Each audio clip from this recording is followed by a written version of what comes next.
Chapter 630. Following Wang Wan's order, the 3,000 light cavalry split up and swept out like the wind. Out of the 6,000 Tibetan 8 battalions that acted as bait, other than the one in the front that was unscathed, the other 7 battalions were all attacked. The light cavalry took the upper hand and shot out a wave of arrows. They did not wait for the other party to react, and just left. After a while, they would come back again. Every time they would take away 30 to 50 lives. The 7 battalions of the Tibetan army were already beaten to the point that they could not take it anymore. At the same time, they felt sullen. They recognized the arrows that were shot at them. They were all from the logistics department at the foot of the mountain. It was not a good feeling to shoot their own people with arrows. Each battalion only had 750 people. Seeing that their numbers were slowly being whittled down, they could not do anything. The light cavalry really came and went like the wind. If they were to run back to the main camp from here, they would probably die. Every battalion sent the little bit of cavalry they had back to report, hoping that the reinforcements would come sooner. In the end, the battalions simply stopped running and formed a defensive formation. It was very effective. Every time they were attacked, they did not lose too many people. Soon Kimukahu received the news. He was also reluctant to send 6,000 people to kill. However, if he did not do this and let 3,000 people escape, it would be more troublesome. If he killed 3,000 people, it would be 3,000 people. After hearing that all the 7 battalions were attacked, Kimukahu finally heaved a sigh of relief. He was afraid that the Tang army would hold back. Order all the cavalry to set off. Kill. Send someone to tell Sangchichi to hurry up. This time, I'm not only eyeing those 3,000 people, but also leaving a part of the main force of the Tang army in the mountains for me. Humph. Scheming against the unsuspecting. I want to see how big of a wave that last can still create. The messenger quickly passed down the order. Kimukahu put on his armor and prepared to meet Wang Wan personally. Although he felt that it was embarrassing to put the lass in such a high position, the troops set off. Kimukahu gathered 4,000 light cavalry and rushed forward. They were prepared to attack the Tang army that had lost their horses and arrows. Kimukahu's team only had 5,000 people. As for the other 5,000 people, they had already been sent out by him. This time he wanted to give the Tang army a fierce blow. Beside Kimukahu, there was a person who was supposed to be in charge of the army. When he saw that all the soldiers in the headquarters had been mobilized, he worriedly said to Kimukahu, "General, that little girl Cuckoo is also not an ordinary person. Should we join forces with the other 2 troops? Or do you want someone to send a letter and recruit the 2,000 or so people from Tata Shimatu on the mountain? There's no need. Could it be that you want my Tubo's 67,000 people to move out at the same time to capture a single girl and deal with her 10,000 people? The other 2 divisions can't possibly move against me either. That way, I'll get the most credit, so how could they be willing to do it? The more than 2,000 people of Tata Kidu on the mountain had no use for them. They were already scared out of their wits. This little girl didn't know her limits. Did she really think that she was invincible just because she had a few pimples with Tata? If she was given another 10 years, she might be able to become a famous general of her generation. However, I won't give her this chance. Kimukahu vetoed the suggestion of the person beside him. In fact, it wasn't that he didn't want to find other people to join forces with him. However, just like what he was thinking, other people wouldn't be so cooperative. They might even be waiting for him to return empty-handed. This time the person beside him didn't say anything. He could only hope that the general's plan would succeed. However, he didn't know why, but he felt that something was wrong. If that little girl Cuckoo was really powerful, wouldn't she be able to see that the 6,000 people were a trap? The Tang army's light cavalry didn't care about what others thought. They listened to General Wang's orders and carried it out very seriously. Even if it consumed a lot of horsepower and arrows, they still persisted in attacking and harassing. Even if they could only kill 10 people at a time, they would shoot the moment they entered the shooting range. They definitely wouldn't give the enemy a chance to counterattack. By the time Kimukahu's 4,000 light cavalry arrived, half of the 7 battalions had already been killed. Just like that, 2,600 people were killed. When the 4,000 light cavalry arrived, A loud and clear eagle cry sounded in the sky. The Tang army's light cavalry immediately began to retreat and meet up with Wang Wan and Zhang Xiaobao's group. They started to run towards the north. However, their speed was obviously not as fast as before. The horses' noses were constantly blowing out white gas. The 4,000 light cavalry who came with a purpose didn't care about their own injured people. They urged their horses to chase after them. Each one of them had their bows and arrows ready. When they were within the shooting range, they would shoot. This distance was not a normal distance. The other party's horses were still running forward. Furthermore, they were in the wind, so they had to be very close to them. The Tubo people's shooting range was not enough. However, the Tang army's shooting range was enough. Each of them continuously turned around and shot without aiming. They let the Tubo people completely understand how difficult it was to chase after the light cavalry. When the Tubo cavalry had more than 400 people, they finally caught up to the shooting range. Just as they were about to shoot, many ropes suddenly popped out from the ground in the middle of the group. The Tang cavalry in front of them also took out something from their pockets and threw it on the ground. It was a triangular nail-shaped wooden block that they made when they were resting in the forest. When the Tubo people's horses stepped on these wooden blocks, they couldn't run anymore. Although it wasn't as powerful as iron, it wasn't too bad. Those who were caught by the ropes directly jumped down from the horses, or were pressed down by the horses. There was no way for them to escape. Half of the Tubo cavalry were directly taken down. The remaining half didn't need to chase after them. They were all carefully controlling their horses to walk the maze.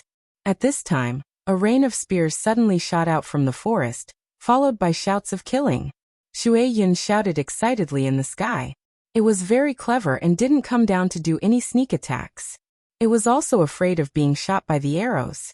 Perhaps it knew that it had completed a very important task, and sent the 4,000 people here to prepare. The remaining Tubo cavalry knew that they were finished. Zhang Xiaobao and Wang Wan also thought so. They didn't turn back to continue attacking. They led their people to rest and prepare for the next battle. At this time, Sang Qiqi was running with all his might with 5,000 light infantry. He had received the order to set off in advance. He bypassed the main battlefield and advanced towards the villages where the Tang army was hiding in the east. He wanted to ambush the main force of the Tang army that was retreating. He ran until he was almost out of breath, but he didn't dare to think about resting. Speed was the most important thing in war. If he didn't make it in time because of laziness, then he didn't need to live anymore. The position in the east was indeed good. He didn't see any Tang army scouts, nor did he find the bodies of his own people killed here.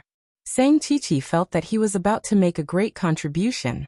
But he didn't know that if he didn't run to the north and continued to go east, he would have found the 4,000 people of the Tang army that retreated to Pengzhou. Among them, there were more than 1,000 local people. With his 5,000 people, he could definitely easily take down these 4,000 people who didn't have much fighting power. After Zhang Xiaobao and Wang Wan rested for a while and recovered a lot of strength, most of the 4,000 pursuing cavalry had been dealt with. Only the slowest ones at the back were lucky enough to go back and report. Every dead person was replaced and the horses that could still be used were brought back. Of the 4,000 chasing horses, only 700 were still usable. The rest were finished. Zhang Xiaobao and Wang Wan led people to cut the horse meat. They also filled the first pile of water bags in the nearby river with water. They collected the bows and arrows of the Tubo people and distributed them to those who didn't have them. After all these things were done, Sang Qiqi's troops also ran into the village for a short rest. They were waiting for an ambush in a while. Wang Wan didn't give him a chance to rest. She led everyone in the direction of the village. When Shui Yun first found this group of people, she and Xiaobao were frightened. They thought that this group of people went to chase after the retreating logisticians. Kumukahu didn't slow down with his 5,000 people. They had already arrived at the place where the 8 battalions were located. There were 6,000 people in the 8 battalions. Now there were only 3,000 who could still fight.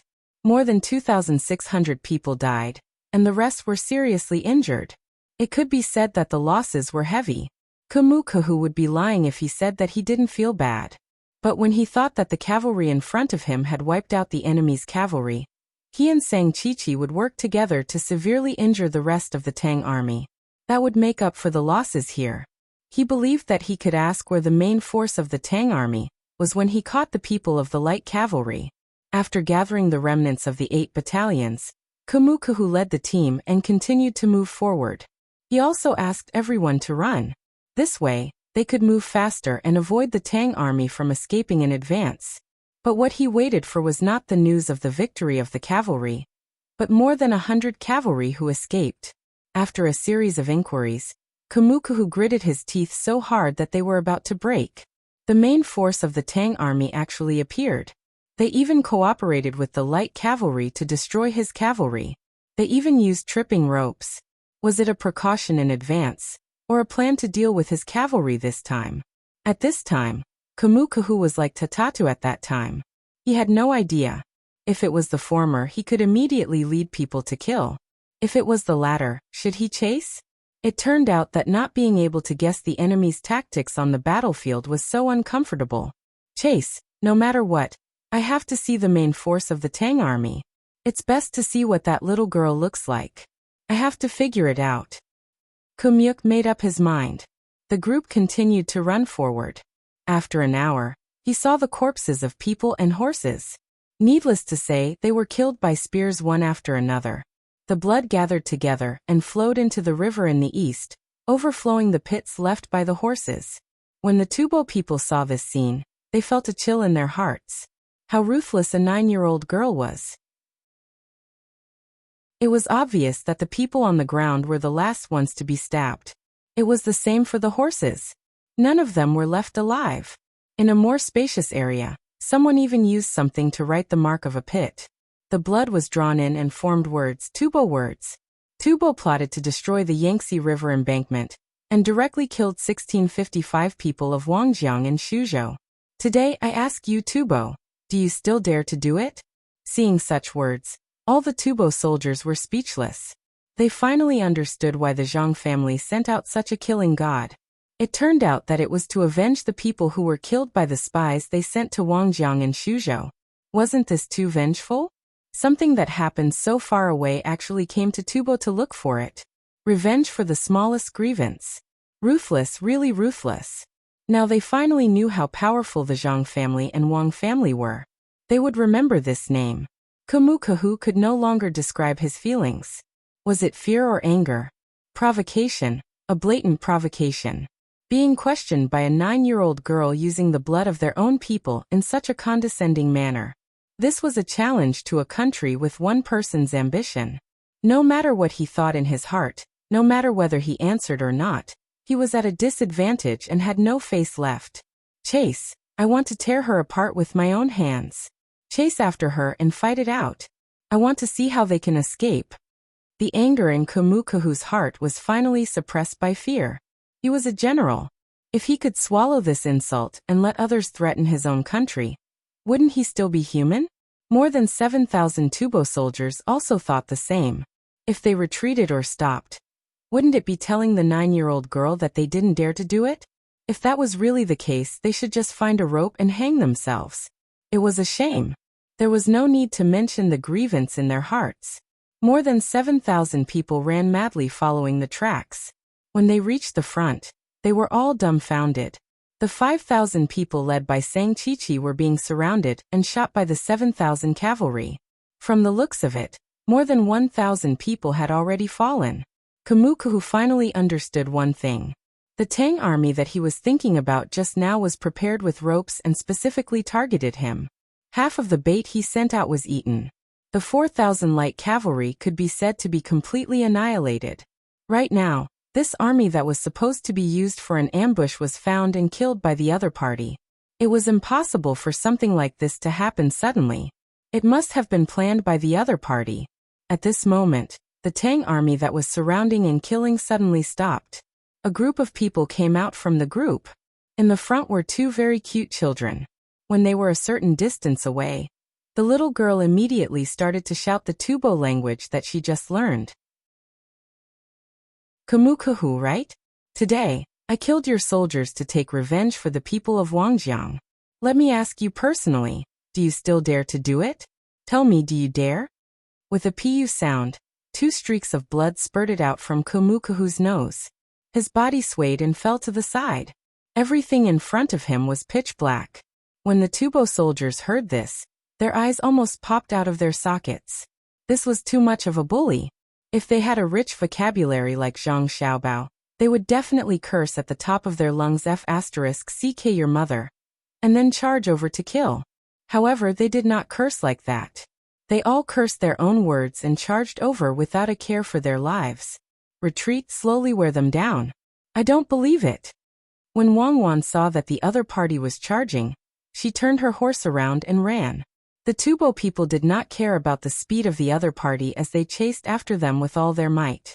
In the end, without Kamu and Kuhu's command, the 7,000 Tubo people who came later, and the remaining 2,500 Tubo people who were surrounded and shot down by Wang Wan's 7,000 cavalrymen. The method was very simple. Run in the direction of the wind, and then charge at the place where the arrows were not lethal. Then, with the help of the wind and inertia, they would shoot arrows and not give the other party a chance to retaliate. Without Kamukahu's command, the Tubo soldiers chased with all their might. They were determined to stop the Tang army. When the Tubo soldiers had chased for more than 30 li, they were already out of strength. After many people were killed, Kamukahu, who was supported by others, woke up. When he saw the situation in front of him, he immediately ordered his troops to retreat and hide in the village. They formed a defensive line, and were not allowed to attack. This battle lasted until night time. The Tubo soldiers were only left with around 6,000 people. The Tang army also ran out of arrows and piled up their horses. Only then did they retreat. Kamukahu entered a commoner's house and was in a daze. 20,000 people were plotted against by the other party step by step. They were only left with around 6,000 people. It was over. It was over for him. He clearly did not underestimate the enemy, and even made arrangements. How could he not be able to outsmart a little girl? Could it be that she was the reincarnation of a military god? With such a cute and obedient little face and such a rosy little mouth, why were the words that came out of her mouth so infuriating and her actions so ruthless? Kamukahu was not the only one who did not understand. The Tubo soldiers who felt that they had escaped a calamity would also dream of a little girl with a face full of smiles. She personally held a sword and looked at her brothers beside her one by one. After killing one, she smiled and asked if they dared to do it. As a result, countless people were frightened awake. Just as the Tubo soldiers were thinking that they had nothing to do for the night, a dozen people ran down from the mountain, and finally found Kamukahu. They reported to Kamukahu, who was still unable to sleep. The 2,400 people who had been recruited on the mountain were attacked by the main force of the Tang army at night, and were completely annihilated. They were released and said that the main force was here. They wanted to pass a message to the general, and ask if the Tubo soldiers still dared to come. Kamukahu fainted again. Perhaps it was because she had experienced it before. She woke up faster this time. The first thing she did when she woke up was to kill the people who came back from the mountain. Kamukahu, who was unable to sleep, was patrolling the temporary camp. At around 6 o'clock a.m., the sound of horse hooves could be heard. Countless fire arrows flew into the village. Night attack. The Tubo soldiers could only drag their tired bodies and prepare to face the enemy. In the end, the enemy shot dozens of people to death and burned down a bunch of houses before retreating. The Tubo soldiers continued to prepare to sleep. However, at around 5 o'clock a.m., the Tang army came again. Fire arrows flew and then retreated. Just like this, Wang Wan ordered her men to seize the time to rest. At the same time, she ordered people to take turns to harass the Tubo soldiers. Kamukahu clearly knew this tactic, but he could not think of any way to deal with it. If he did not do anything, the enemy would definitely see the opportunity and send a large force to suppress them. He could only go along with it. He hoped that the other 2 divisions would come to support him soon. He had already sent out a messenger and hoped that it would not be stopped. When the sky was about to brighten, the Tang army finally left and did not continue to harass them. At the same time, the other 2 divisions also used their fastest speed to send a message, telling them to hold on for one more day, and that they would come to support them. Kumukahu, who had relaxed, ordered a portion of his men to be on guard outside. He did not want to let the rest after the Tang army launched a sneak attack. In the end, an hour later, 3,000 Tang soldiers suddenly appeared in the village. They raised their swords and killed the Tubo soldiers who had just fallen asleep. At the same time, the Tang soldiers outside rushed back to attack from both inside and outside. When the sky was bright, the attack ended. Kumukahu was relatively lucky. He rode a horse and led his 300 personal guards to break out of the encirclement and escape. The remaining people became the offerings for Zhang Xiaobao and Wang Wan to worship the people of Wangjiang. The two of them brought all the Tang soldiers to temporarily build a sacrificial altar. They kowtowed 3 times and prayed to the 1,000-bone pagoda at Wangjiang in Shuzhou. Following that, Wang Wan left behind some words and led everyone to the yellow sand in the north. When Kumukahu and the other 2 divisions of reinforcements rushed back, they saw that all of their men had died there. There was also a sacrificial altar, and there was also a line of words written with blood. To the souls of the people of Wangjiang, I ask you again, Tubo, do you dare to come again? The people who saw these words and the scene gave the 9-year-old Wang Wan a name, Demon Fiend. When the Demon Fiend was angry, red blood would flow for 1,000 miles. At the same time, they gathered the other 2 divisions of people to inform the other divisions behind them and chased after the yellow sand. They had to take revenge. Chapter 631. As Wang Wan and Zhang Xiaobao led the army north, the people of Pengzhou quickly learned of many things. Pengzhou's government army had urgently recruited 120,000 people. Anyone who was willing to join the army would be given a share. They pretended to be ready to attack Tubo at any time, but they restrained themselves. When the people in the various strongholds in Wing Prefecture heard that the child of this official, who was like a brother to them, was fighting with the Tubo people, they took out the little money they had just saved and insisted that Zhang Zhong buy food for the government soldiers so that they could go and rescue the child as soon as possible. In addition to money, the adult men in the various strongholds also requested that Zhang Zhong organize a logistics camp to go kill the enemy together. Now the logistics camp's combat ability had been recognized by the local people as being more powerful than the vanguard. Zhang Zhong persuaded and refused, but he didn't dare to tell others the truth. Pengzhou's government army was just putting on a show. When Xiao Bao and Cuckoo returned, those who had to farm and those who had to have children would do so. It wasn't to the extent that ordinary people would go to war. Zhang Zhong's days were much better now. With the reputation that his son and daughter-in-law had made, the merchants who were originally hesitant to be invited happily came to Izhou to cooperate with them. They were afraid. The new information that the spies sent back from Tubo made them worry that Zhang Zhong's daughter-in-law would come back and find out that they didn't cooperate with Zhang Zhong. She would lead the troops to wipe them out. They now believed that the Zhang family and the Wang family were the type to seek revenge for the smallest grievance. Based on the abilities of Demon Fiend, they were certain that he didn't need to bring any powerful troops. The usual guards of the Zhang family and Wang family were enough. Wouldn't dealing with people like them be child's play? The pigeons flying from Izhou to the capital were clearly not enough. The capital had already sent 3 cages of pigeons in case of emergency. This time, Gao Lishir brought the news back during the morning court session. Li Longji even temporarily stopped the court session to wait for Gao Lishir to do something else. None of the officials in the court objected. Even LV Yenzhua, who had always been at odds with Zhang Zhong, remained silent. Everyone wanted to know if Xiao Bao and Cuckoo had returned, or if they were still hiding there, waiting for an opportunity, or if they had been caught. Gao Lishir ran back and forth. This time he didn't have the time to take a look. He didn't know what was going on in front of him. As soon as he returned to the hall, he looked at Li Longji and waited for him to speak. Previously, Li Longji had slightly lost his composure in front of the 3 officials.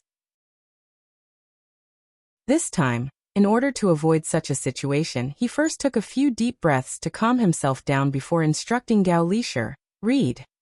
Gao Lishir slowly opened the letter in his hand. After swallowing a mouthful of saliva to soothe his throat, he read, "This official, by Go, Yao Chongchen, the commander of the logistics camp in Izhou, Great General Cuckoo, after defeating 13,000 Tufan soldiers, hid in a few villages near the Dachuan River. He formed a group of 3,000 light cavalry and attacked Kumukahu's troops. Kumukahu led the troops to encircle and annihilate them. With 8 battalions of infantry as bait, 4,000 light cavalry attempted to devour them. Another 5,000 infantry hurriedly marched around the village, vowing to destroy the main force of the Tang army on the Jinchuan front line. Kumukahu personally led 5,000 officers and 4,000 light cavalry to hold the rear. One day later, 8 battalions of infantry successfully lured Kuku, exhausting his horses, dispersing his arrows, and exhausting his soldiers. When the 4,000 light cavalry arrived, Kuku's light cavalry was already exhausted. When he read this, Gao Lisher's hand trembled. His throat suddenly became dry. He didn't make a sound and looked down. The people in the court felt their hearts skip a beat. It was over. Li Longji, who had long been mentally prepared, still couldn't control himself. His expression changed as he angrily said, "Read." Yes. Only then did Gao Lisher realize that when he didn't make a sound and continued to read, his expression became a lot better. By this time Kuku had led the light cavalry to kill more than 2,600 of the 8 battalions of infantry. When they encountered the enemy's light cavalry, they ran with all their might, luring the Tufan's light cavalry to pursue them. Later on, they ambushed the 4,000 Tang army on the mountain, tripping the horses and throwing spears. When Kumukahu led 5,000 men to arrive, the 4,000 light cavalry were all gone. Then they drew blood on the ground, saying that the common people of Wangjiang and Shuzhou had died miserably. This disaster was attributed to Tufan. Would Tufan dare? Furious, Kumukahu led his troops to continue the pursuit. At this time, Kuku led 7,000 light cavalry to kill 5,000 Tufan troops who took a detour. In front of the two armies, they asked again if Tufan dared. Kumukahu was so angry that he fainted. He seized the opportunity to attack and kill, forcing Kumukahu's troops to enter the village and defend. In the middle of the night, they turned to the river and killed Kumukahu's more than 2,000 men. Then they attacked in batches throughout the night. At dawn, the 3,000 Tang warriors who had been lying in ambush in the tunnel under the village joined forces with Kuku's troops to attack from the inside and broke Kumukahu. Kumukahu took advantage of the chaos to escape and led the other 2 troops to rendezvous. Blood flowed like a river in the village, bodies everywhere. There was also a sacrificial altar, offering sacrifices to the common people of Wangjiang, asking again if Tufan dared. Tufan's 2 troops pursued again, pointing their swords to the yellow sand. Hukuku was a demon. Someone wrote a poem. Tender faces sweet and beautiful, laughing and talking slaughter the world. Corpses piled up like a river, asking June dared. The more Gao Lisher recited, the better his mood was, the faster he recited. After he finished reciting, he was thirsty and snatched the cup specially made by the Zhang family from Zhang Shua's hand. He unscrewed the lid and gulped down a mouthful of water. Zhang Shua did not have any intention to snatch the cup back. He was stunned for a moment before he said, Good kill, good question. Let's see if Tufan still dared? According to what you said, Kuku and Xiaobao have already led their men to kill more than 35,000 Tufan soldiers. If they could come back, they did not come back and instead led the 2 Tufan troops of 40,000 men to kill in the desert? The people who reacted nodded one after another. It seemed that Kuku had not killed enough. Li Longji also picked up the cup of tea beside him and drank it. He usually did not drink when he was in court, but now he was afraid that he would reveal it because of his agitation. He used this as a cover and hid his face behind the cup. However, his heart was in turmoil. He did not expect that it was indeed that little lass, Kuku, who was giving orders. This little lass was really capable, and her heart was really ruthless. She did not show any mercy when she killed people. He also had portraits of her and Xiaobao here. These 2 were very good-looking children, especially when they smiled and showed 2 dimples. How could they kill until they vomited blood and corpses were everywhere and blood flowed like a river? How much hatred did this little lass have to become like this? The commoners of Wangjiang should be satisfied. In the future, if Zhang Zhong were to become an official somewhere, no one would dare to make a move against the commoners of that place. The Demonfian's reputation was built on human lives. Her delicate face was sweet and beautiful, and her laughter could slaughter the world. It was indeed so. Good, when she came back, he would not let her go out and raise her. When she grew up, wouldn't she be even more powerful? At that time, when there was a war elsewhere, if she really could not handle it, he would send her out. When Li Longji thought of this, he calmed down and passed the cup of water to the side. Wei Wei looked at all the civil and military officials in the imperial court with a smile, waiting for them to calm down. All the officials in the hall were also digesting the news that they received. It would be a lie to say that they were not excited. More than 35,000 Tubo people were killed, and the Tubo soldiers were toyed with. Especially when they were asked, it was truly too delightful. Of course, there was also one person who was feeling afraid while feeling happy for the current dynasty. That person was LV Yinzhua. He knew that he had done a lot of bad things behind the scenes. Although he had never succeeded, he had still done it. Today he even said that the emperor gave Cuckoo and Xiaobao too high an official position. If Cuckoo were to know about this? Alright, this matter has been settled. When the army returns in triumph, we will discuss the matter of the rewards. Or were we just now? Was it that Cuckoo and Xiaobao were given too high an official position? Then what position should they be demoted to? Or was it like what LV Qing said, that the two children should not be given official positions? LV Qing, say something else. At this moment, Li Longji opened his mouth and looked at LV Yinzhua. This official is here. LV Yinzhua had no choice but to stand up. He hated himself for saying this today. Wouldn't it be fine if he said this a day later? Wang Wan had made such a huge contribution. Even if she was given an official position, no one would be able to say anything. Otherwise, she would be sent to fight against the Tubo army. LV Yinzhua, who stood up, looked around and coughed. Your Majesty, what I mean is that we should wait for them to grow up before giving them official positions. They are still young. Young? A general by the side widened his eyes and asked. They are not young either. That, Gan Lua was proficient in politics at a young age. And Xiang Lu was a Congsure at the age of 7. They are not young, but this official is afraid. Afraid that I am the monarch of Lu country and the Qin king? That I can't protect Xiaobao and Cuckoo? That the Tubo army is the one that killed Xiang Lu? And that Cuckoo can't return in the end? Li Longji's mouth fell again as he stared at LV Yinzhua. LV Yinzhua's heart tightened. He knew that he had said something wrong. If Cuckoo and Xiaobao really didn't return, he would be the first to suffer.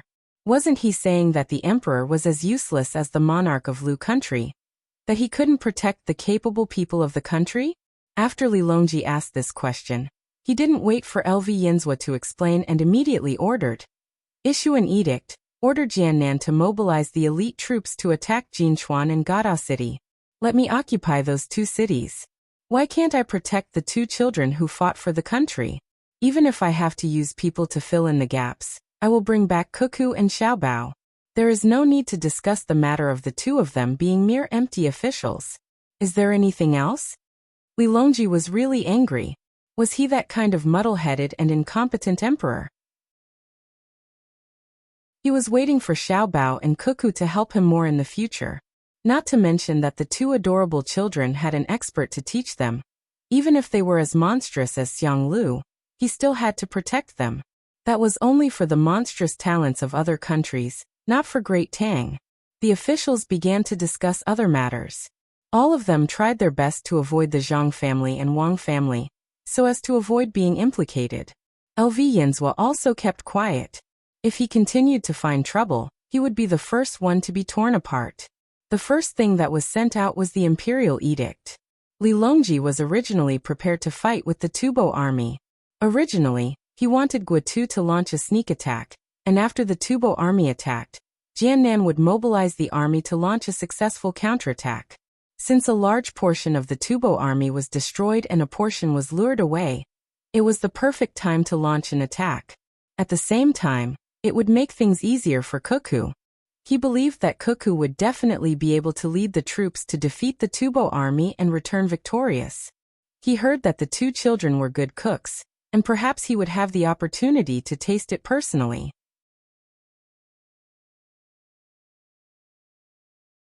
Chapter 632. This time, The news was received from Wing Prefecture after the first 2 pigeons had flown for half a day. Perhaps the second pigeons had flown faster, and the first pigeons had arrived not long after.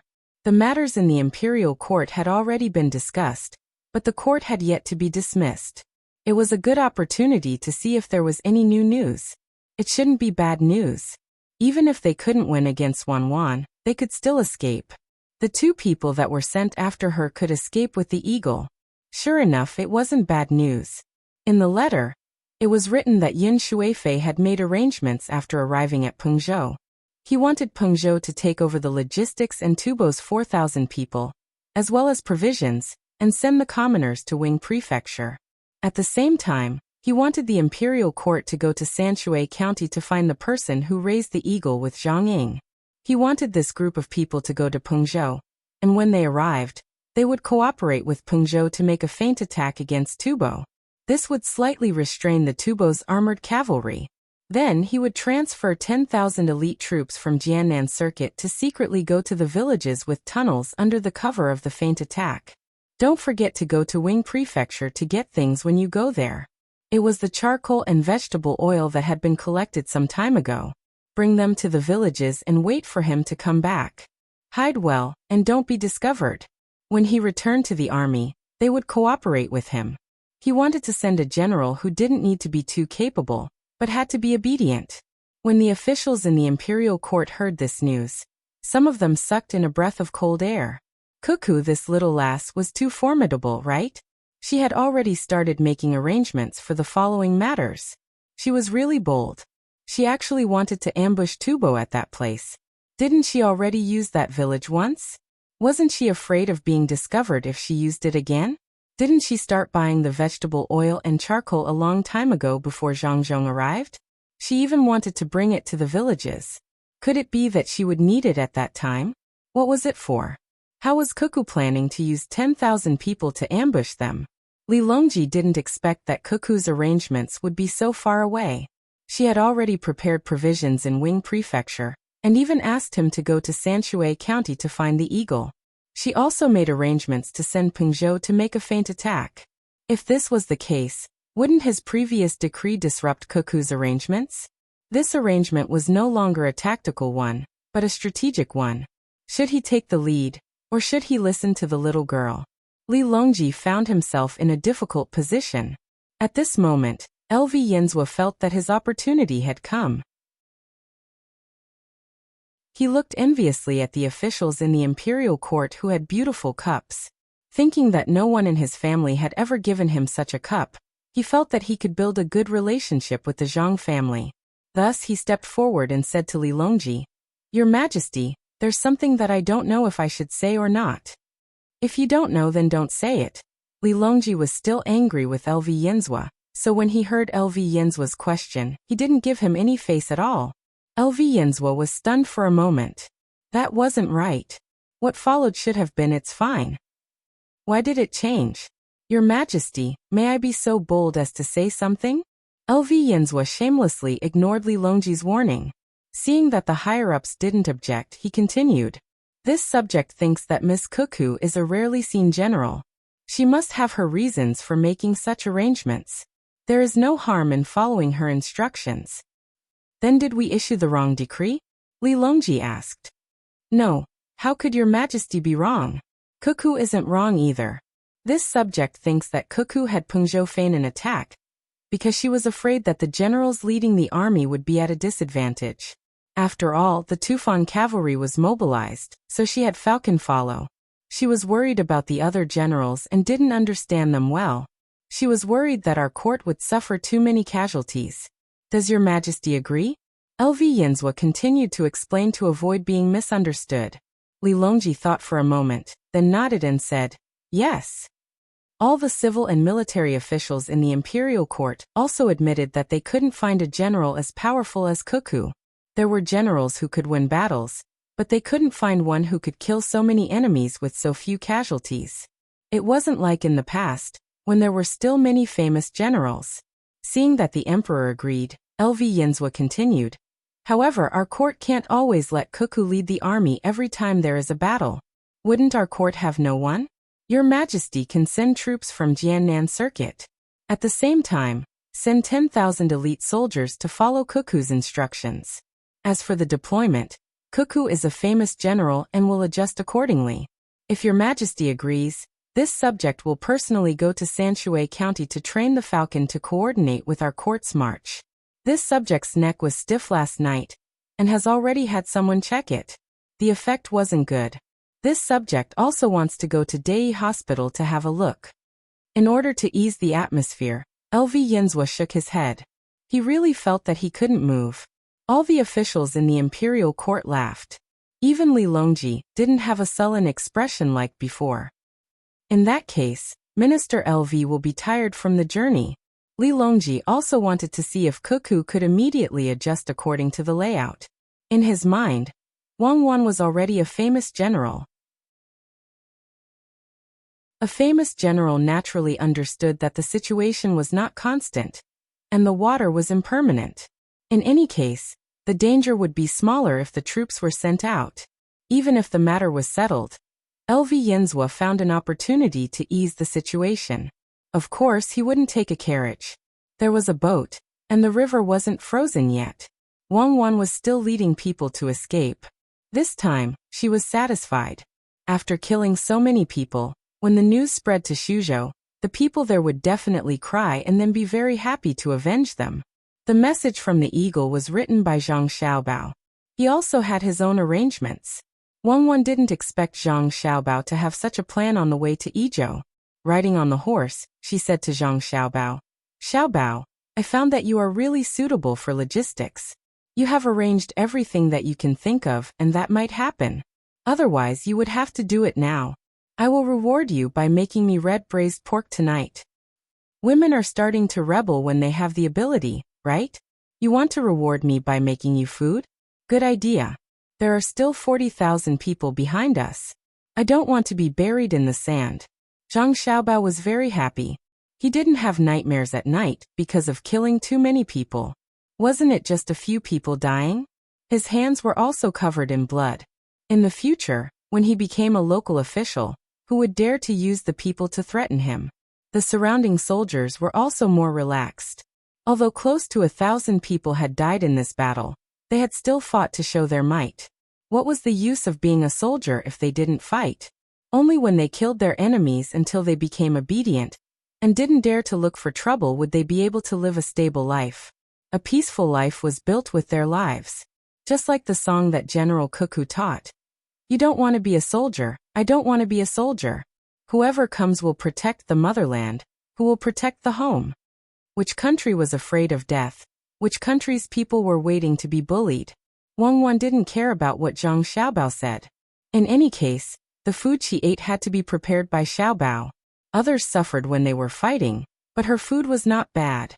She made a handful of wild vegetables, and Xiaobao could wrap them into a box and fry them. After hearing Zhang Xiaobao mention the arrangements, Wang Wan was not worried. This was her field of expertise. She said, "Take it slow. There are still a few days before we enter the desert. They won't dare to send light cavalry. That's good. I was worried about the lack of horses. All in all, we only have a little more than 8,000 horses. There are still 1,000 people who don't have horses to ride, and take turns to run on the ground. Their speed is a drag and they are tired. I know what they are thinking.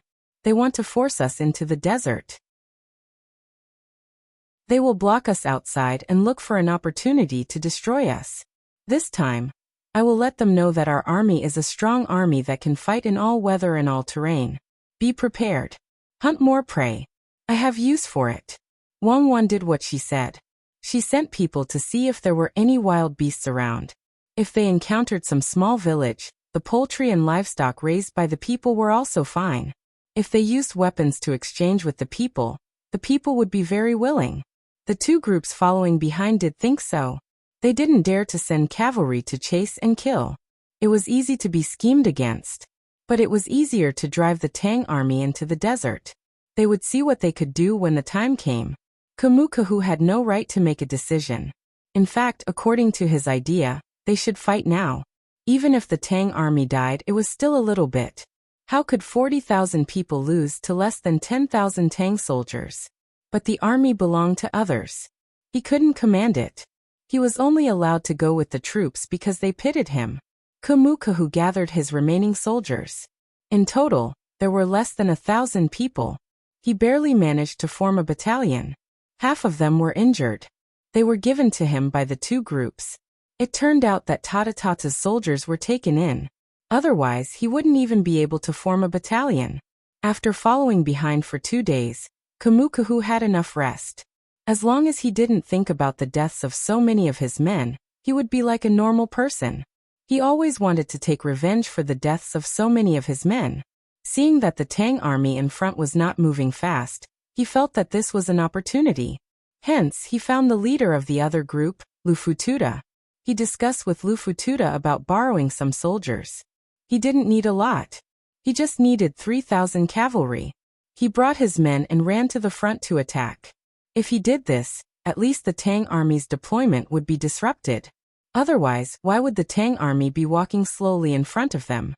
Could it be that he and his men were so scared that they didn't have the courage to go up against the 9,000 soldiers?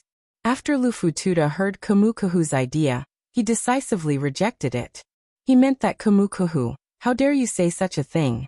Don't you know how your own soldiers are being taken care of? Kumukahu returned to his tent gloomily. Looking at the 700 soldiers in the battalion, he shook his head. He could only give up on this idea.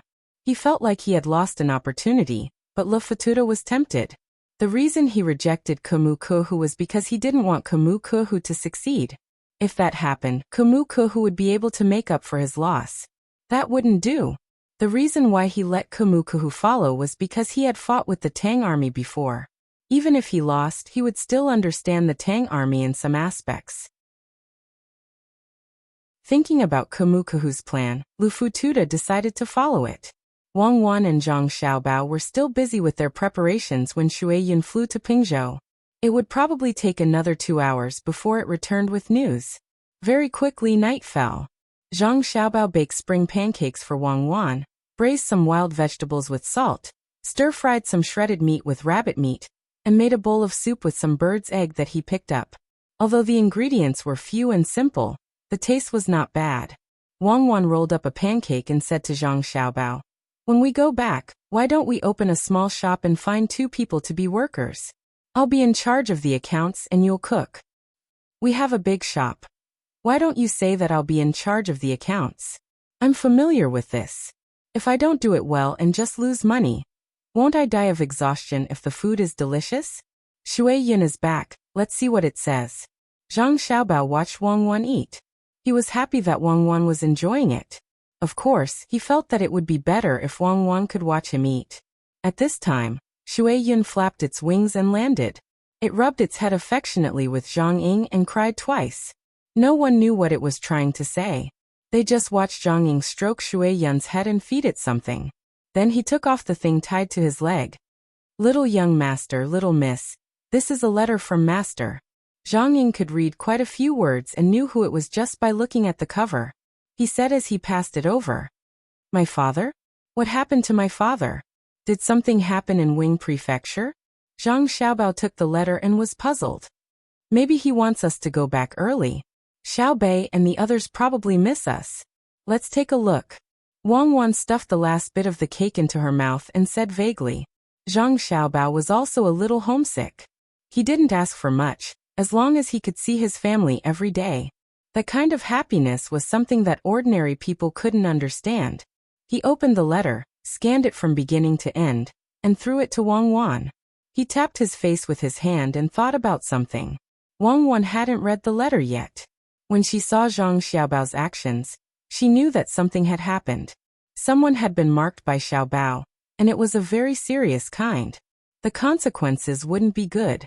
She took the letter and read it. The first part was written by parents to their children. They said that it was cold, so they should be careful outside, eat more meat, and go back early.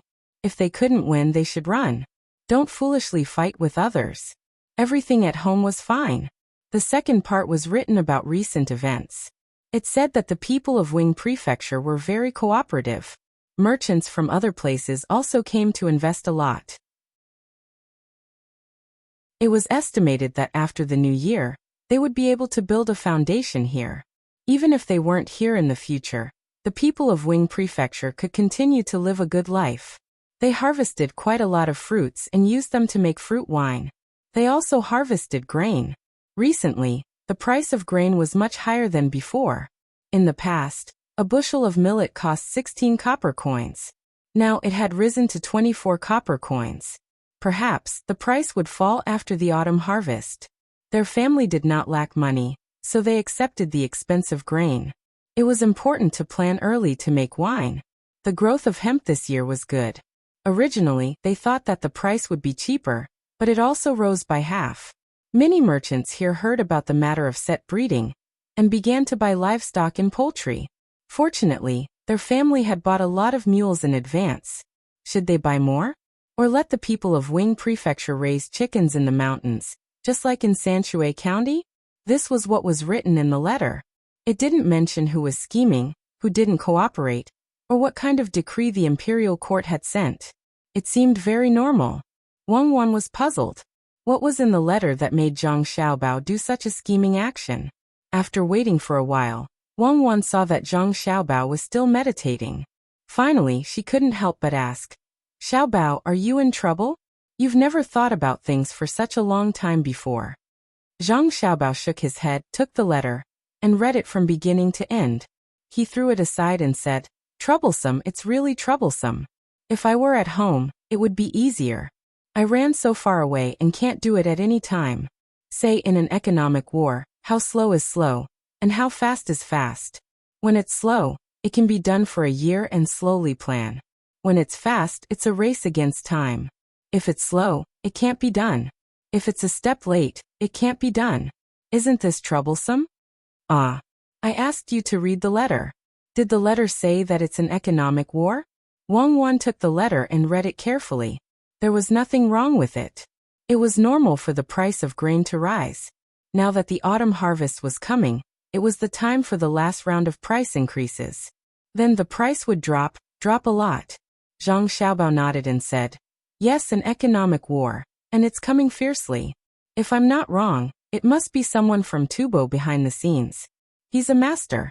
Why haven't I heard of such a talent in Tubo? If I were in Wing Prefecture now, I wouldn't be afraid.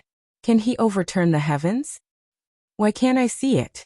Wang Wan didn't doubt Zhang Xiaobao's judgment. When a person like Xiaobao operated, it was like fighting a war. It was hard to predict, but it was hard to figure out what was wrong with the ordinary information in the letter. After asking, she saw Zhang Xiaobao's eyes looking at the night sky in a daze. Wang Wan thought about it again, but she still couldn't figure it out. She nudged Zhang Xiaobao and asked, "Don't tell me that's your perception?" "Perception? Oh, perception is sometimes right, and sometimes wrong. I believe in perception, but I believe in data analysis more. Let me tell you. Look, the price of grain has risen. It's normal. It's the last price increase before the autumn harvest, and then it should fall.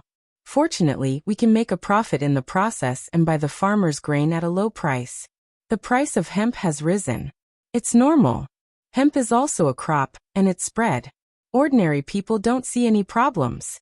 After all, my father's reputation is there. Looking at it separately, everything is under control, but it's not normal when they are put together. In the simplest way, the oil companies in our country are carrying out a unified rectification in order to obtain greater profits in the future, so as to improve the oil refining technology and standardize it. What do you think the consequences will be?" Zhang Xiaobao asked Wang Wan after analyzing a little. "Consequences? Of course, the price of refined oil will rise. But this behavior is wrong. The rectification can't be unified. It needs to be done in batches. Otherwise, it will have a bad impact on society. Isn't it obvious that they are shouting at the state?" Wang Wan followed Zhang Xiaobao's train of thought. "That's right. The reason why the oil companies are doing this must be because of the political faction behind them, especially when they're about to change industries. This is because it doesn't just affect refined oil, but also the overall economic environment of a society. The stability of prices is supported by productivity and the transportation industry. The unified rectification of the oil companies is using their own losses to threaten a certain faction. What if they restrict electricity? The transportation costs increase, and the energy consumption increase. Just these two factors at the same time can cause the price of social goods to rise by more than 40%. Zhang Xiaobao analyzed the things that might happen to him and Wang Wan at that time, and then said, "What I want to say now is what my father wrote in the letter. Our plan to rearing livestock includes livestock, but only pigs. The rearing of sheep and cows is still under experiment. My father said in the letter that the price of livestock and poultry will rise, and so will the price of grain and hemp. The problem lies in my father's words. Fortunately, my family bought a lot of mules in advance. Tell me, how do we rearing mules? Mules can indeed give birth occasionally, but normal people can't use mules for rearing mules, right?" Wang Wan nodded. Indeed, who would raise mules for? Could it be that they were not preparing to give birth? If it's according to what you said, it's really the Tibetans behind the scenes.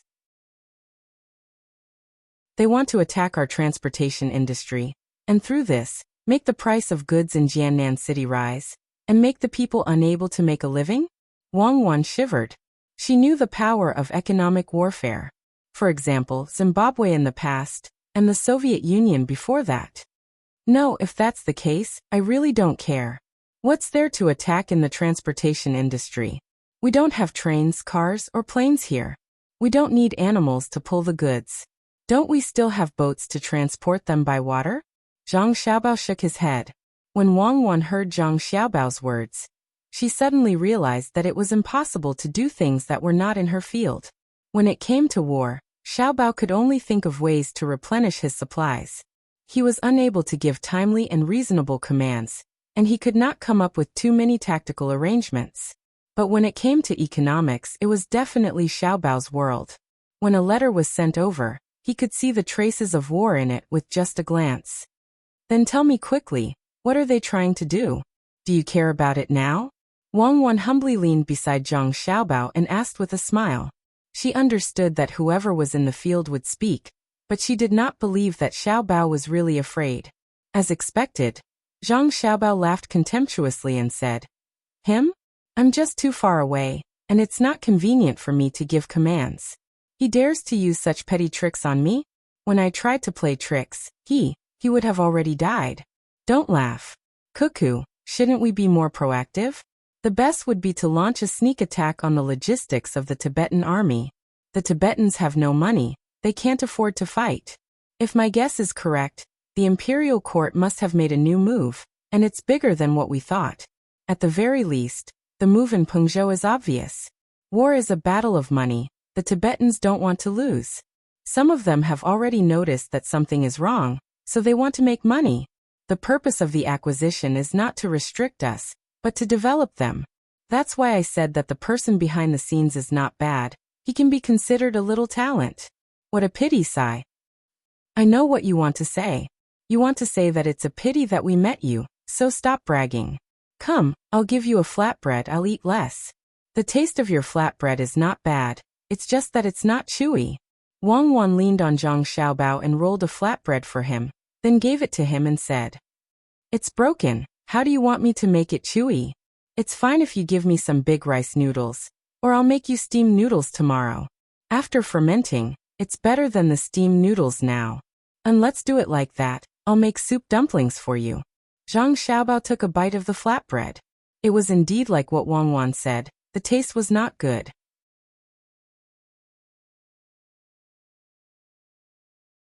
Chapter 633. Wang Wan kept feeding Zhang Xiaobao the pancake until Zhang Xiaobao opened his mouth and said, Tubo realized that they don't have enough money and can't afford to fight, but they don't want to admit defeat.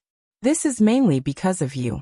Don't think that you only led 10,000 people back and forth to fight, but Tubo mobilized a lot of people. They can't keep up with the logistics. They are also waiting for the autumn harvest, but they can't not come after us. At the same time, they have to guard against the main forces of the Tang army. If it was in the past, they should be the ones to collect more taxes from the people of their own country. But this time, a person who thinks that he is powerful suddenly appeared, so they came up with a plan. If I were to name this plan, It would be a contract selling operation. In fact, it is almost the same as cash flow. As long as there is a sum of money, they can use this money to buy assets, such as houses or food. When they are buying, they can discuss and give a portion of it. When they don't have any other money, they don't want this money. Then, through the operation, they can change this agreement slightly and be able to borrow money from other banks. If it were me, I would sign 2 contracts. One is the successful transaction contract, and the other is the subsequent repayment contract. It is just to trick people into trusting me. I think that person is doing the same, unless he has more money to operate. Then what is the use of this kind of false proof of assets? It can be exchanged for more cash. Wang Wan still understood this point. Zhang Xiaobao nodded and said, yes, it is to use this to exchange for money, and then use this money to buy local food and livestock, causing the price of everything to increase. But he shouldn't have bought mules. Does he think that everyone is a fool? Does he think that I am a decoration? The problem now is, how many things has he bought and how much money has he used to pawn these things? The more money he has, the more food and livestock he will buy during the autumn harvest. It will create a situation where the price of goods doesn't fall even though it is the autumn harvest. How can it not fall? How much can he buy during the autumn harvest? Wang Wan agreed with Zhang Xiaobao's analysis, but did not agree with the latter part. How could it fall back? Businessmen pursue profit. How many businessmen can see through such a plan? When the price of goods in a certain region increased, they would not think of suppressing it. They would work together. That person from Tubo would not say that he was from Tubo. If he wanted the merchants from Great Tang to cooperate, he would look for relevant merchants to cooperate. The simplest way to put it was that when foreign hot money was hyping up the domestic financial market, how many businessmen in the country could fight to the death? How could there not be domestic funds adding fuel to the fire? I'm sure that after the autumn harvest, the price of grain will rise instead of falling. Moreover, it will give people the impression that the price will continue to rise. As long as the people can still live, they will cherish the grain and not sell it. The Tubo people will increase the hype and achieve their goal. Their goal is, that's to sell the grain from Tubo, as well as the livestock and poultry from Tubo. Once he sells them all, he won't want the money he invested in them anymore. Everything will turn into bubbles. Many merchants from Great Tang who do the same will suffer losses. Great Tang's commoners who don't grow grain will suffer losses. Yes, those who grow grain will also suffer losses. The merchants have 2 choices. One is to raise money to continue raising the price of goods. The other is to sell at a loss. If they choose the former, it is easy for trouble to happen. Some of the citizens do not have grain, and it will cause social unrest. If they choose the latter, once they sell their grain, the price of all the goods will fall again and again. Then the Tubo people will be able to buy them at a very low price. Am I right? Wang Wan did not wait for Zhang Xiaobao to finish his words and analyzed. Yes, that is the case. However, this is not the final goal. It is not a peaceful time now, and we can only rely on pure economic means. What do you think will happen when the Tubo people suddenly attack Great Tang? Zhang Xiaobao continued. Yes, it will make things very difficult for Little Li. After all, the cost of transporting grain from outside is much higher than the value of the grain itself. If transportation is still not possible, then I know what to do. The military is to serve politics. Wang Wan had completely thought it through. She picked up the binoculars and went out to look at the terrain. Zhang Xiaobao did not care about Wang Wan. He held his chin and knocked on his face. After thinking for an hour, he muttered to himself, since that is the case, then let's let the Tubo people see what an all-around war is. Let them understand that there is no distinction between the front line and the rear. Let's use both the military and the economy together. After muttering to himself, Zhang Xiaobao started to write something. When dawn came, he asked Shui Yin to send it to Pengzhou. Pengzhou still looked like they were ready to go to war. They did not know that someone was fighting an economic war with them. Even Zhang Zhong did not expect that a letter he wrote would decide someone else's fate. Until 2 days later, when a horse that was about to die of exhaustion rushed over, Zhang Zhong saw the news that was delivered and realized how great of a thing he had done. He wrote a letter that had a huge impact on the current situation. After changing his handwriting and copying it again, Zhang Zhong sent the letter to Old Man Pai and the other two. He immediately went to make arrangements. This time, his son was in charge of remote command.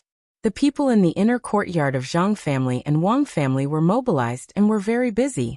Even Zhang Wang family, who usually only cared about her own family's matters, had no choice but to stand up and cooperate. Husband, it seems like I have to write more letters to Xiao Bao and Cuckoo in the future. It's just taking in a mule. But Xiao Bao actually saw through so many things. If it was someone else who said this, I would definitely not believe it. But Xiao Bao is right. This time, my family will have to take out a lot of money first. So be it. It's better than being schemed against by others. Xiao, or you have a good son and a good daughter-in-law. Otherwise, we would definitely be at a disadvantage this time. At this moment, Zhang Zhong had already put aside the shock of receiving the news from before. If it was him who did it, he really wouldn't know what to do. However, with his son's plan, he wasn't afraid. He knew his son's ability, so he just had to follow his instructions. After Zhang Wang family heard Zhang Zhong's words, she said with a rosy face, "If it weren't for Xiao Bao and Cuckoo, this kind of thing wouldn't have happened to us. The people of Tubo are indeed not ordinary. Unfortunately, they met Cuckoo during the war. When they were calculating the economy, they were discovered by Xiao Bao. Then they can forget about it." While Zhang Wang family and Zhang Zhong were speaking with confidence, Old Man Pai and the other two people were looking at the news sent by Zhang Zhong and fell into a certain state of mind. They didn't know that it was Zhang Xiaobao who was helping them remotely. They thought that it was the experts from the Zhang family who found out that something was wrong. Zhang Zhong only sent them a part of his son's analysis. It didn't include the response at the back. Therefore, Old Man Pai and the other two people were very anxious after seeing this analysis. What should we do? What should we do? Should we send people to catch the businessman who raised the price? I don't know if it's true or not, but it should be true. The Zhang family has never done anything wrong. Old Man Chang was the most anxious. The matter at the front line wasn't over yet. And something else had happened here. Old Man Pai carefully read the analysis 3 times before saying, "The Zhang family is indeed not ordinary. After seeing what is written here and thinking about it carefully, it really is so. There are actually such capable people in Tubo. Fortunately, we also have the experts from the Zhang family. Otherwise, this time, we would have suffered a big loss. How did the Tubo learn this kind of economic knowledge? Could it be that it's that game of Monopoly? There's quite a lot involved in that, especially the top-level stuff. If that's really the case, then I can only let more people from my dynasty go and have fun. I can't just stop it, and I can't stop it anyway." Old Man Bai sighed at the fact that there was someone more powerful on his side. Otherwise, wouldn't he have been tricked by the Tubo people? If others were only analyzing, he knew a lot of things. There was news that the Tubo people were preparing for the autumn harvest. Not only did the commoners have to work, but it was also said that some of the tribes had to come out to help as well. What did this mean? It meant that the Tubo people were indeed lacking things, and were waiting for this year's autumn harvest to be good. In the past, the Tubo people were facing difficulties, but at that time, they could only think of using war to obtain things. This year they actually used economic means. Old Man Yao also frowned his white eyebrows. He looked at the analysis and understood the Tubo people's general plan. He didn't doubt it, but analysis was just analysis. He didn't write down any specific countermeasures. Could it be that there was no way? He really didn't want to believe that the experts of the Zhang family couldn't come up with a countermeasure. How was that possible? If there was really no countermeasure, what was the point of analyzing? Thinking about the experts of the Zhang family, Yao Chong said to Old Man Pai and Old Man Chang, "Why don't we ask Zhang Zhong and see what kind of countermeasure he can come up with?" "Yes, ask Zhang Zhong. As long as Zhang Zhong comes up with a countermeasure, it will be the expert's countermeasure." Old Man Chang agreed. Old Man Pai started to write a letter. "I have to tell this to the emperor and see if the imperial court can come up with a countermeasure." Just as the 3 old men were preparing to send a letter to the capital, Zhang Zhong's memorial was sent out. It was also a pigeon, but this time it was from his family and not Old Man Chang's. Zhang Zhong really hoped to have an eagle like Shuiyin. He didn't need to waste pigeons. Shuiyin only needed to let it remember what sign was placed in a place, and it could fly over and back by itself. Pigeons couldn't. Once they flew over, they would be gone. They needed to be put back in a cage. Wherever the pigeon nest was, the pigeon would fly there. However, there was only one Shuiyin. It was a true companion. It could send letters, monitor the enemy, and cooperate to kill the enemy. There were more than 100 eagles in Sanshui County, but none of them could catch up to Shuiyin. Now Shuiyin definitely couldn't be brought back. Without Shuiyin, his daughter-in-law would definitely feel very uncomfortable. By the time Old Man Pai's letter was sent out, Zhang Zhong's pigeon had already left for a long time. This time, Zhang Zhong followed his son's idea and exposed his son. However, he used a test story to cover up the expert of the Zhang family. When Zhang Zhong was waiting for the merchants to arrive, Old Man Pai and the other two arrived first. Just like what was said in the letter, as long as he waited, they would come over and ask. Then they would cooperate with him. It was indeed correct. Yongcheng, why do I feel that the tea we drank last time tasted wrong? Don't tell me you used other teas to make up the numbers? Old Man Pai spoke as soon as he saw Zhang Zhong. Zhang Zhong thought to himself, you can keep pretending. My son already mentioned that you would come over. He even summarized the words he said at the beginning. One of them was to mention the tea leaves first. Fortunately, he didn't mention fishing. So it's Master Bai. How can the tea be bad? How about this? I'll go and brew the tea now. If I find that it's different from yours, you can take my tea away. That way, it can't be bad, right? Zhang Zhong also learned to be tactful and followed along. Old Man Pai nodded. When he saw Zhang Zhong go to get the tea set, he didn't wait for Zhang Zhong to brew the tea and said, drinking tea requires one to be in harmony with the mood and environment. The environment here is not good. Then should we go to the river?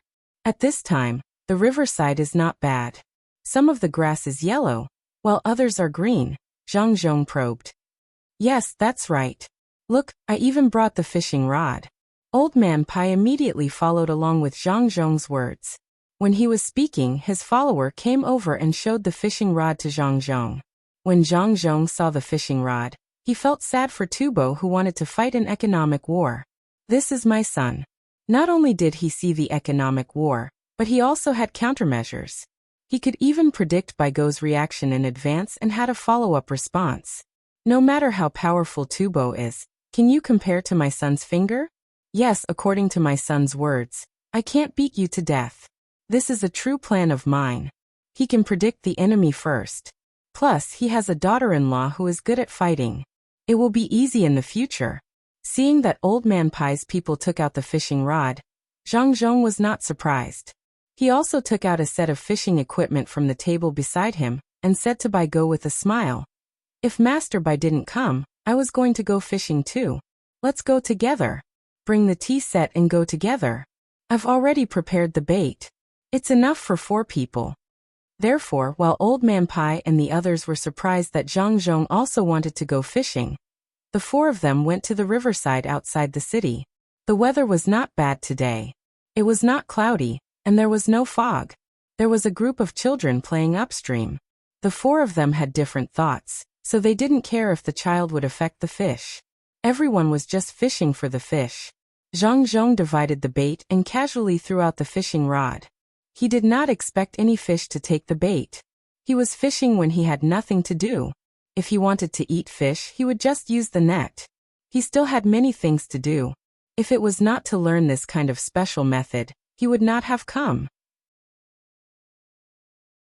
Her son and daughter-in-law had said that not all business had to be done in the office. Sometimes, there were more business to be done at the wine table, tea table, card game, and all kinds of leisure and entertainment activities than in a proper place. It was the same even if they went to the brothel together. Of course, he did not want to think about it. He could not do anything to let Xiaoer down.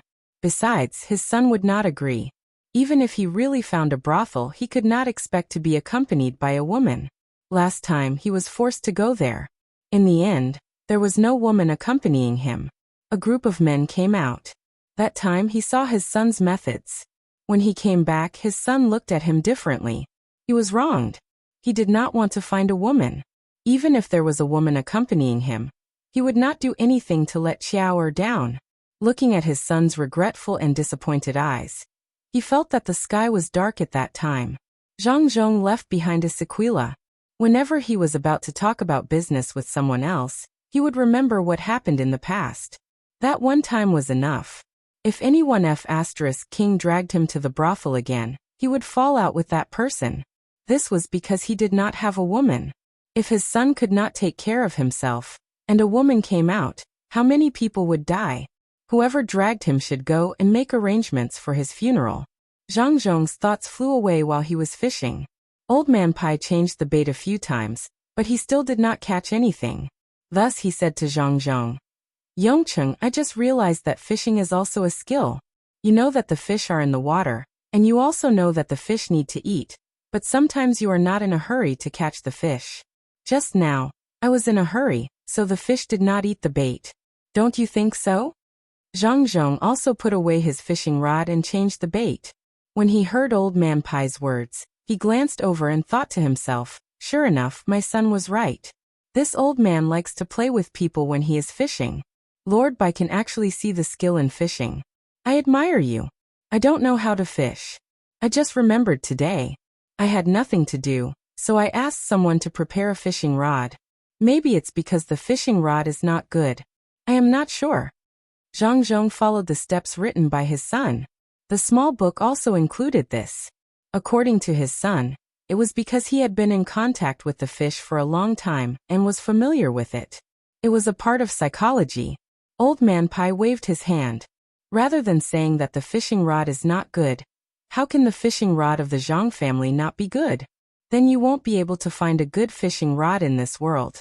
To put it bluntly, only your father-in-law can come up with a few ideas in this area. It's a pity that you can't go and take a look like him. He hasn't been doing too well recently. When Zhang Zhong heard Old Man Pai mention his father-in-law, there was no longer any hatred in his heart. If there was anything to hate, it would be his own lack of ability. Which father would be willing to give his daughter to a man who was nothing? If Xiaobao was bad, would the Wang family have let Cuckoo stay in their home? Thus he said, "Lord Taishan is indeed quite free. When Xiaobao and Cuckoo come back, let them go and take a look. Then bring along Xiaobao and Cuckoo. Xiaobao and Cuckoo are sensible and won't cause trouble." That's good. This old man has a long tongue. Let me say something. After all, we are a family. The knowledge of fishing is easy to learn, but the knowledge of fishing is not easy to learn. Between people, just like between a man and a fish, there is always the existence of benefits. Or to put it bluntly, it is called seducing each other. Don't you think so? Old Man Pai then changed the topic to fishing. Yes, after hearing what Lord Bai said, it's really like that. Zhang Zhong didn't have a script now. His son didn't expect to mention this matter either. Then Yongcheng, what do you think about the economy? Is it the same as fishing? For example, if someone from Tubo wants to do something in this area, do you think he's a fish or a fisherman? Old Man Pai put the bait and threw the hook in. Of course he's a fish. No matter how good Tubo's economic warfare is, it still depends on who the opponent is. It's still too early to be a fisherman. He has to learn. Give him 10 years, and it's already not bad if he can roughly learn it. Does he really think that he is so free in the water and can hide behind other fish to eat the bait? Lord Bai, don't worry. Not all fish are so smart. It's just that it takes a lot of effort for one person to fish. If it's a fish in the water, Lord Bai, Lord Yao, and Uncle Zhang will fish together, then it will be easy. Zhang Zhong was relieved and finally returned to a normal topic.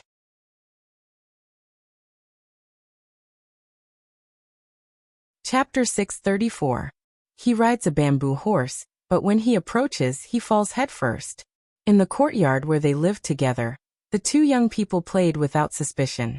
When Zhang Zhong accompanied Old Man Pai and the other two to fish, Wang Wan's younger brother rode a bamboo stick and imitated his sister's cavalry. When Xiaobei tied one end of the rope to a rock and held the other end in his hand, he fell.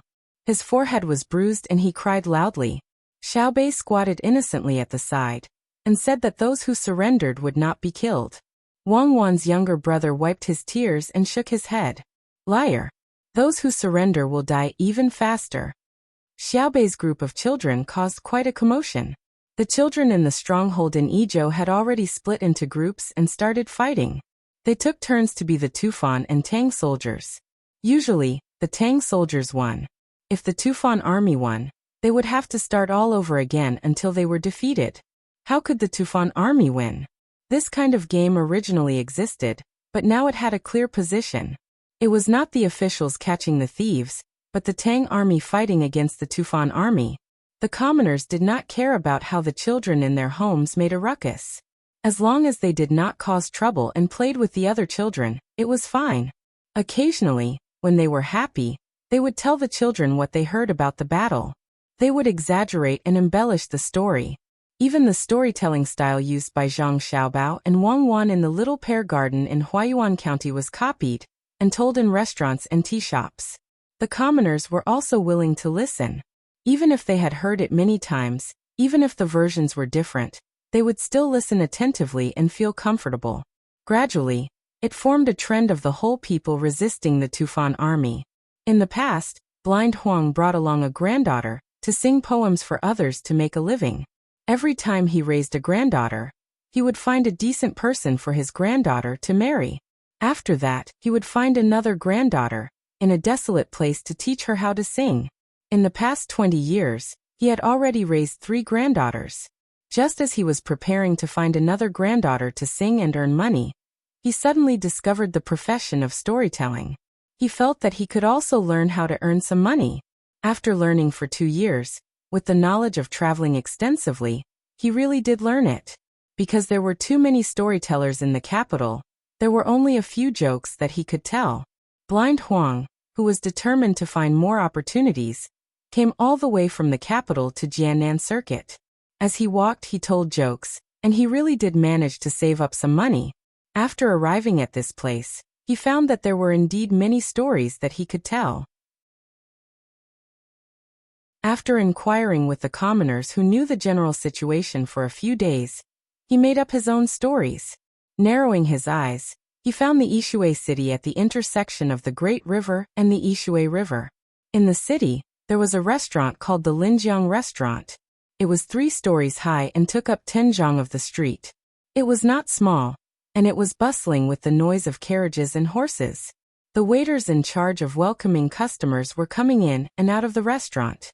With just a glance, one could tell that the business was good. It was a good place. Blind Huang pondered for a while and decided to tell his stories at this Linjiang restaurant. He rolled his eyes, trying his best to show the whites of his eyes. The stick in his hand was now in front of him, and he slowly walked in. He was secretly worried that the restaurant would not let him in. In the past, he had encountered many situations where he was chased out. However, this restaurant had its own style. It did not matter if you were walking, riding a horse, or sitting in a carriage. It did not matter if you were wearing a brocade robe or a hemp garment. Once you entered, you were a guest. Blind Huang had not even entered the restaurant. He was just walking in when a waiter came over to help him. He looked around and saw that there were no other customers. He shouted for someone to enter the restaurant and arranged for him to stand near the door. When it was time to leave, it would be convenient for him to stand at the side and wait for someone to order something. Usually, the ordinary people who came here would finish their noodles, or get a plate of salted beans and a bowl of the worst wine. The waiter felt that this old man was the same. It was impossible that he would go to the 3rd floor and order some exotic delicacies. Blind Huang did not plan to spend money to eat here. No matter what, it was more expensive than other small stalls. It did not matter if the food was good or not. It was fine as long as it could fill his stomach. However, if he did not order anything, what would happen if he was chased out?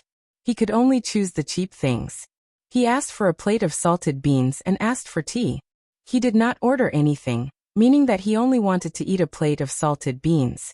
The waiter did not care. Even if a plate of salted beans was not enough to buy the tea, he still served it. This tea was not good tea.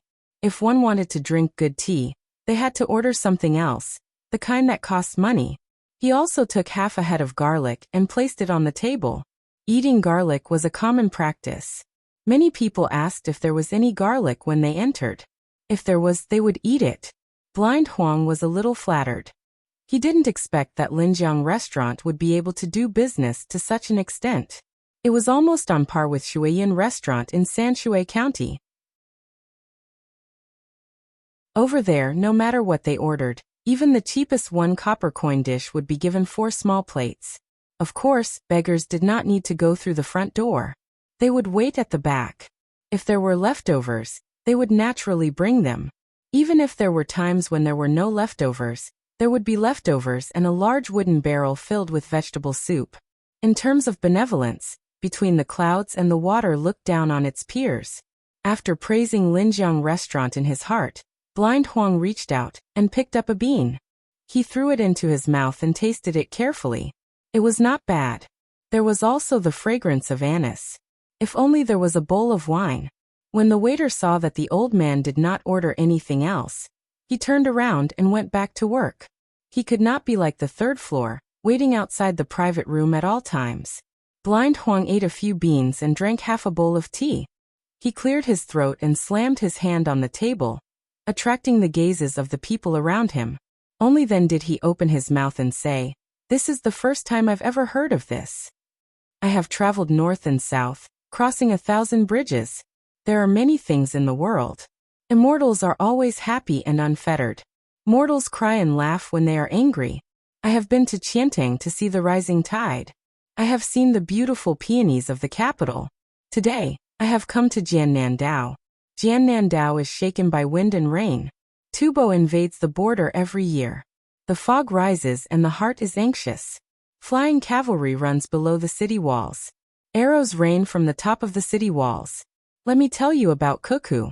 Tell me about her battle robes at the age of 9. After this opening speech, Blind Huang took another sip of tea. He wanted to give the others time to react. If they knew what he was doing, they would not think that he was crazy. The surrounding people were indeed attracted. The first part of the speech was not bad, and was easy to understand. When they heard the last part, they knew that he was going to talk about a heroine. Everyone became spirited and stopped chatting. Those who were drinking also stopped, waiting for this person to continue. Blind Huang's ears twitched. The surrounding people were quiet. He coughed and continued. When Cuckoo was 9 years old, she studied military books diligently. One day, the sound of horses' hooves and flags fluttered. It was the emperor's army. One order was sent to Izhou Prefecture, and the other to the Great Tang Army. When Cuckoo received the order, she looked to the west. Her heart was worried about the death of 1,000 souls in Shuzhou. She wore a purple tasseled crown on her head, 100 battle robes on her body, cloud boots on her feet, and a swallow ring saber in her hand. Blind Huang stood up as he spoke. He even gestured as he spoke. It seemed that this was really the case. Okay, go on. The surrounding people only listened for a short while before they paid. They did not care whether Wang could really carry the swallow ring saber or not. In any case, they just wanted to praise her.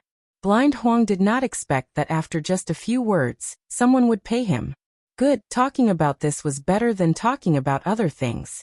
He was excited. He pulled down his collar and rolled up his sleeves. He did not look like a storyteller, but a butcher. After receiving the order, Cuckoo led people to Pingzhou Pass. At Pingzhou Pass, the west wind blew. Year after year, the wall was dyed with green blood. Cuckoo urged her horse to rush there.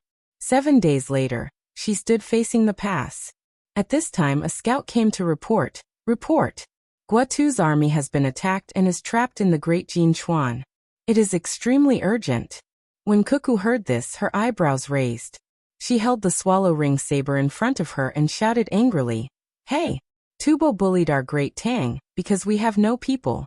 Men, gather the troops and follow this general to kill.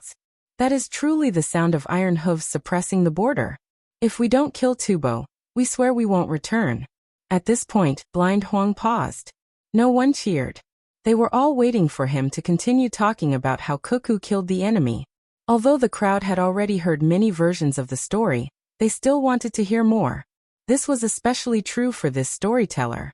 He seemed to be even better at telling the story.